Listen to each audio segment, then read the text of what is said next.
but a fraud too.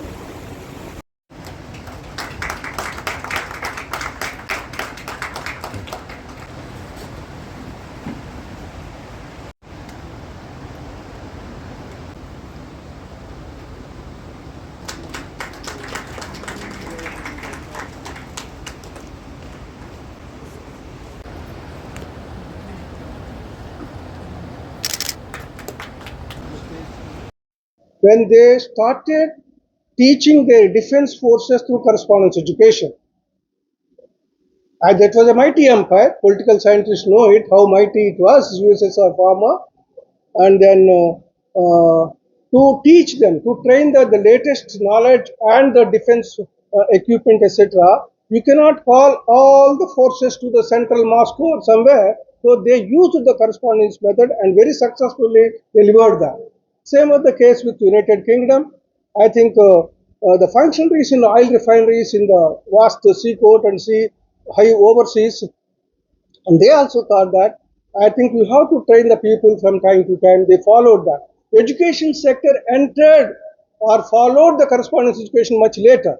When the other sectors they are doing it, why can't we do it? It is a later. Actually, education is a rigid one, so we don't want to see the innovations at that point of time. But after successfully following the correspondence methodology, I think they started. That's how in the first time. ये open and online education distance education का जो directorate है वो एक workshop कर रहा है जो कंटेंट राइटिंग और सेल्फ लर्निंग मटेरियल डेवलपमेंट के ऊपर है। आने वाले समय में जो हमारा एनईपी का रोल है उसमें एनईपी 2020 में डिस्टेंस एजुकेशन और ऑनलाइन एजुकेशन के ऊपर बहुत जोर है और जो एक ब्लेंडेड मोड में टीचिंग होनी है उसमें ऑल ओवर इंडिया के जितने टीचर्स हैं उनको एक ट्रेनिंग होनी चाहिए कि किस तरह से सेल्फ लर्निंग मटेरियल डेवलप करना है। तो इसको डेवलप करने के लिए 3 दिन का वर्कशॉप है जिसमें कि बाहर से 2 रिसोर्स पर्सन और हमारे इंटरनल रिसोर्स पर्सन रहेंगे। इग्नोर से रिसोर्स पर्सन हैं प्रोफेसर मूर्ति और प्रोफेसर रामाकृष्ण और हमारे local resource person professor Bora and doctor Hina. वो करीब 36 participants from different part of the universities and college उससे आए हुए हैं, डिफरेंट यूनिवर्सिटीज से भी हैं, तो वो इसमें पार्टिसिपेट कर रहे हैं। कि उन्होंने एक वर्कशॉप आयोजित किया है और जिसमें कंटेंट डेवलपमेंट से लेकर के अन्य चीज़ों पर चर्चा होगी।